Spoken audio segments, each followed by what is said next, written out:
They are two of science fiction's most terrifying forces of annihilation. On one side, the Reapers of Mass Effect, vast synthetic organic starships who rise from dark space every 50,000 years to reap advanced civilizations. On the other, the Flood of Halo, a parasitic plague that consumes flesh, thought, and even technology, until nothing remains but itself. The Reapers embody cold calculation, a cycle of extermination designed to preserve balance between organics and machines. Their very presence shatters fleets, their energy beams raise cities, and their indoctrination corrodes leaders from within. The Flood, by contrast, are chaos incarnate. A single spore can infect a host and rewrite its nervous system, spawning new forms in endless waves. With enough biomass, they coalesce into graveminds and keyminds, hive intelligences capable of coordinating galactic-scale war. They don't just consume, they steal. Starships, AIs, and even ancient Forerunner war fleets have all fallen under Flood control. This video won't attempt to cover every detail. Full breakdowns of each faction are coming soon, so subscribe if you haven't already. Instead, we'll set the stage for the ultimate comparison. 3 scenarios where these titans of fiction collide. The first imagines a small flood outbreak at the very beginning of the Reaper invasion. The second pits the Reapers against the Flood at their peak, armed with Forerunner technology and centuries of accumulated intelligence. The third scenario imagines a middle ground where much of the Mass Effect galaxy has already fallen under Flood control by the time the Reapers arrive. In this state, the Flood are enormously dangerous, but not at their theoretical peak, since they lack access to Forerunner technology and must rely only on assimilated Mass Effect-era fleets and weapons. Before we begin this matchup, we'll do a quick overview of each, briefly covering their history, technology, and power. Let's begin with the Reapers.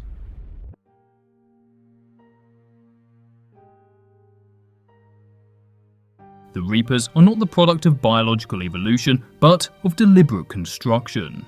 Several billion years ago, the Leviathans, then the hegemonic species of the galaxy, engineered an autonomous intelligence to mediate the perennial tension between organic and synthetic life.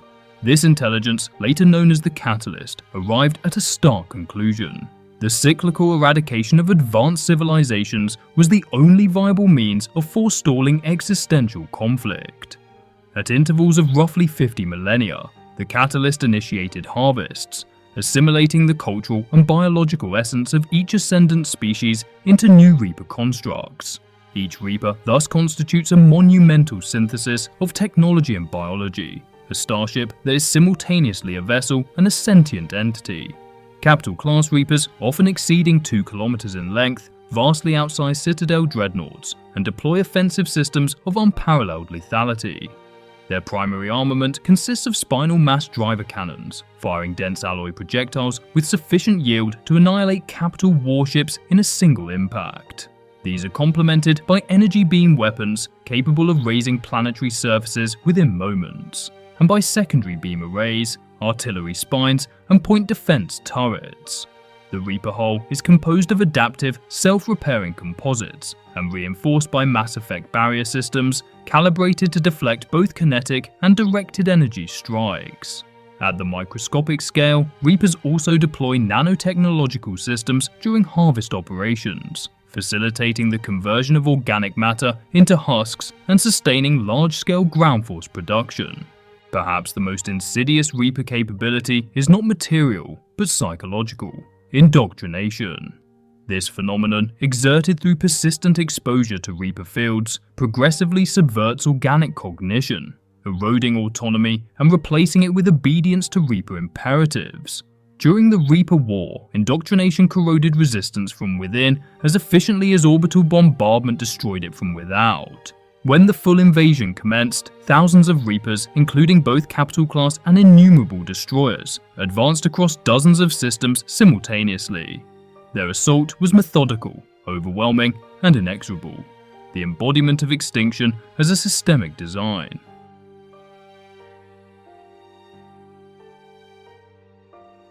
If the Reapers exemplify structured annihilation, the Flood embody systemic parasitism and exponential consumption. Their lineage traces back to the precursors, a civilization that predated even the Forerunners and once claimed custodianship of the galaxy's evolutionary future. Upon their near extermination at the hands of the Forerunners, the precursors collapsed into spore-like entities, later reconstituted as the Flood.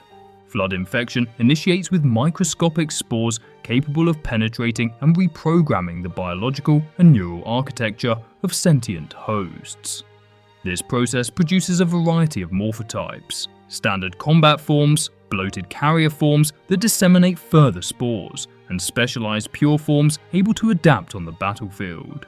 With sufficient accumulation of biomass, the Flood coalesce into a Gravemind, an intelligence comprised of millions of absorb minds, possessing deep wisdom, strategic foresight, and the capacity to manipulate adversaries as effectively through discourse as through violence.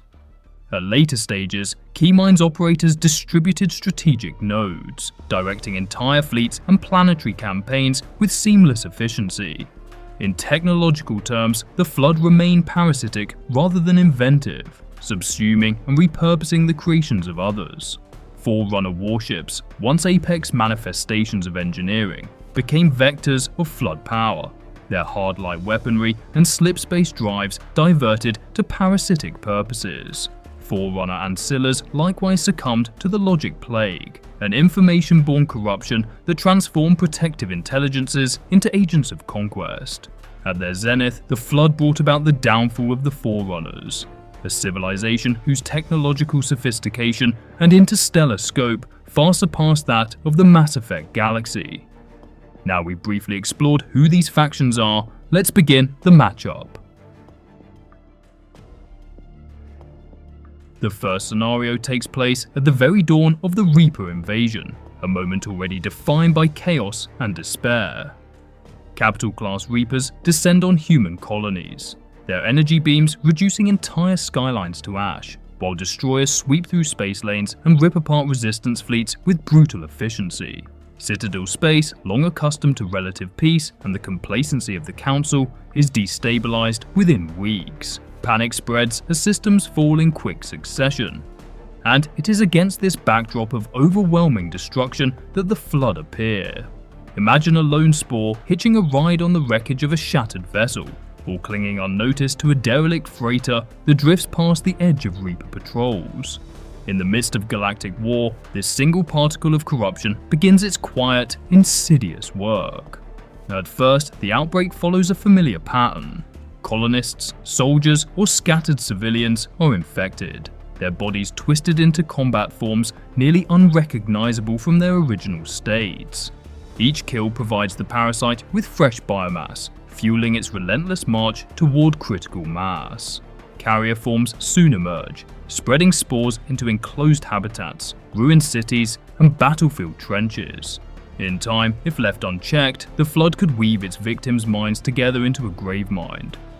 But, in my view, it seems unlikely such an advanced stage would be met, due to the Reaper's lack of morality. When confronted with threats that resist subjugation, they do not hesitate to cleanse entire worlds. Orbital fire rains down until no life remains, leaving nothing for the Flood to feed upon.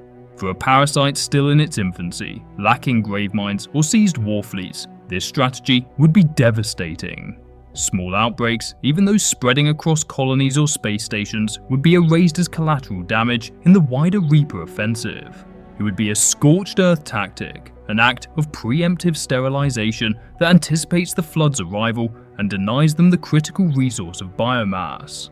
Of course, the Flood are cunning. In some timelines, they might manage to infect a vessel and slip through the chaos of war, hiding aboard transports or commandeering civilian freighters. Yet, without the foundation of Graveminds to unify their efforts, Flood incursions would remain scattered, opportunistic, and disorganized. It is also worth noting that because this scenario unfolds in the Mass Effect galaxy, the Flood would only be able to assimilate the comparatively primitive technologies of its civilizations. Unlike the Forerunners, the Citadel species do not wield galaxy-shattering weapons, meaning that the Reapers remain the most technologically advanced force by far in this context. Some speculate that Reaper indoctrination fields could even disrupt the rudimentary cognition of flood pawns or emerging proto-minds, potentially sowing confusion among these lesser forms. Indoctrination, in this view, would not sway a Gravemind, but might interfere with the coherence of early-stage infestations. Others raise the question of whether the Reaper's own biotechnology, most notably their process of creating husks, could serve as a countermeasure. Husks are not merely indoctrinated organics, but re-engineered cybernetic organisms, and in theory, such restructuring might interfere with the flood's usual infection pathways. If a host is already radically transformed, perhaps the parasite cannot so easily overwrite its systems. Such ideas, though, are speculative, and in my personal opinion, would not disrupt the flood's biological systems and expansion significantly, if they even work at all. However, where the Reapers really triumph is their control over the mass relay network. With mastery over the galaxy's transit system, they can choke off travel, isolate compromised systems, and prevent the parasite from spreading into new frontiers. The Flood rely on expansion and escalation. Once confined and denied hosts, their growth collapses. Infected ships attempting to flee would be intercepted by patrols, while entire star systems could be quarantined and methodically burned. This combination of firepower and choke point control is uniquely suited to denying the Flood the time it needs to escalate into a genuine threat. Thus, in Scenario 1, the Flood cannot achieve the scale required to pose a strategic danger to the Reapers. Their presence is eradicated before it can metastasize into galactic contagion.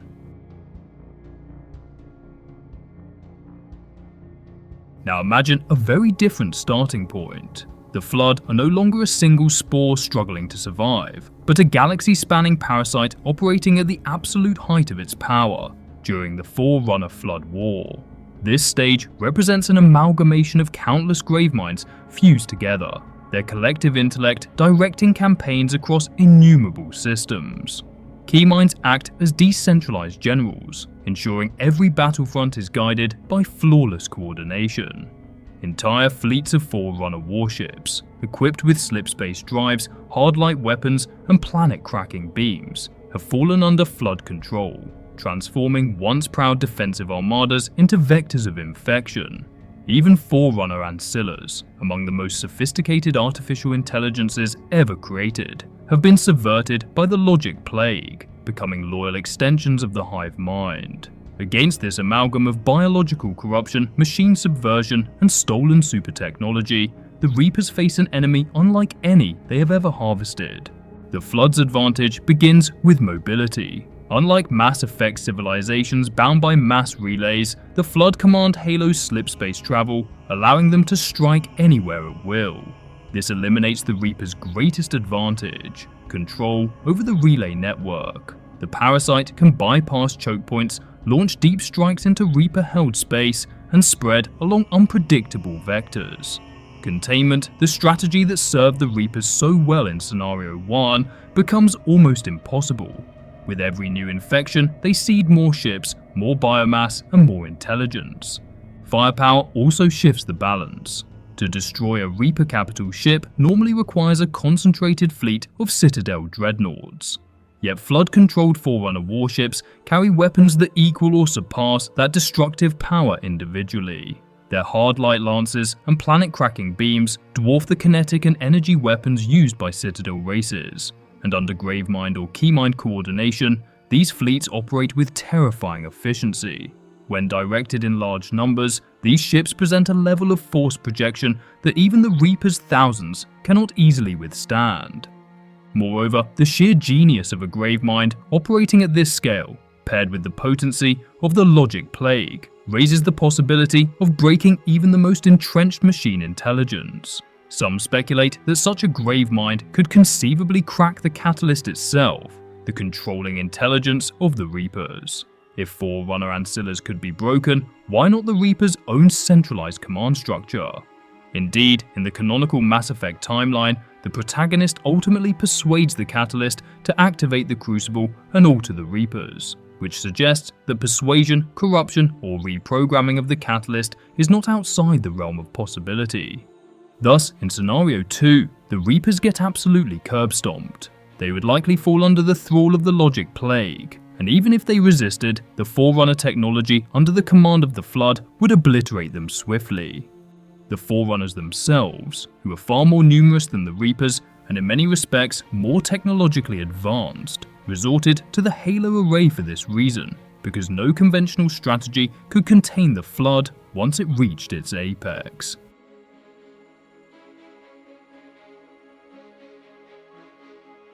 In this scenario, the Mass Effect galaxy has already been entirely consumed by the Flood. Multiple Graveminds have taken root, and every major species, human, Turian, Solarian, Asari, Geth, and more, has been fully assimilated. No organics remain. Individuality has been completely erased. By the time the Reapers emerge from dark space, they do not find civilizations to harvest or leadership to decapitate, but a galaxy already lost to a single, unified hive intelligence. Yet, this is not yet total domination, and the Reapers themselves remain far more technologically advanced than any of the Citadel species the Flood can assimilate. The Reapers' control of the mass relay network allows them to block faster than light movement, creating bottlenecks the Flood must overcome. In theory, the Reapers could completely disrupt the parasite's strategic mobility by shutting down or destroying relays outright, trapping Flood infestations within individual systems and starving them of expansion. However, history shows that even under this control, clever adversaries sometimes found ways around relay interdiction. Humanity, for instance, managed to exploit gaps and develop covert strategies during the Reaper War, slipping forces through relays or discovering unmonitored paths to sustain their resistance. The Flood, guided by Graveminds and a near limitless capacity for adaptation, might likewise find unconventional methods to evade total isolation. Still, the Catalyst itself is an adaptive intelligence. Unlike the Flood, which consume and corrupt rather than invent, the Catalyst has the capacity to innovate.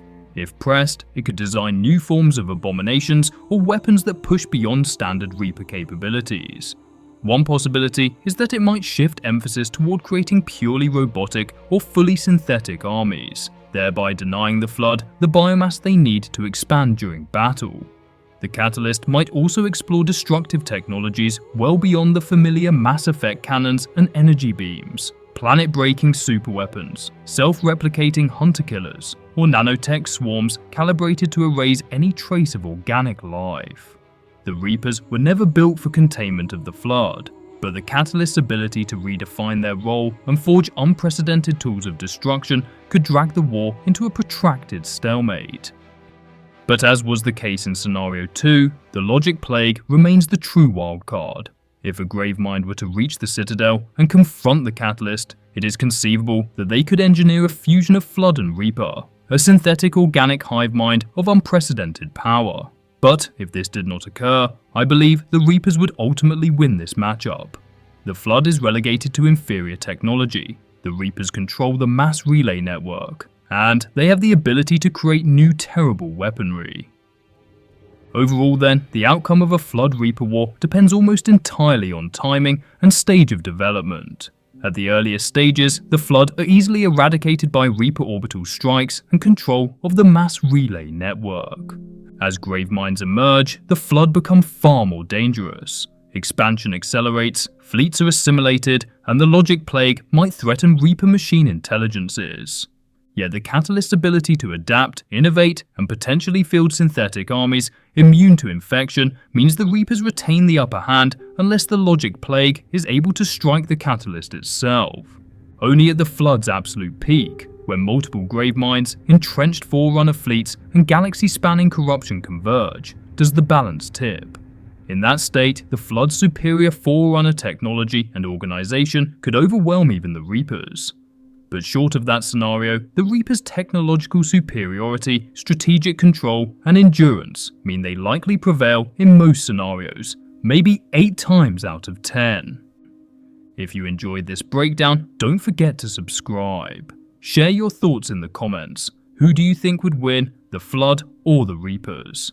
And let us know if you'd like to see more matchup videos like this in the future. Thanks for watching, and I'll see you next time.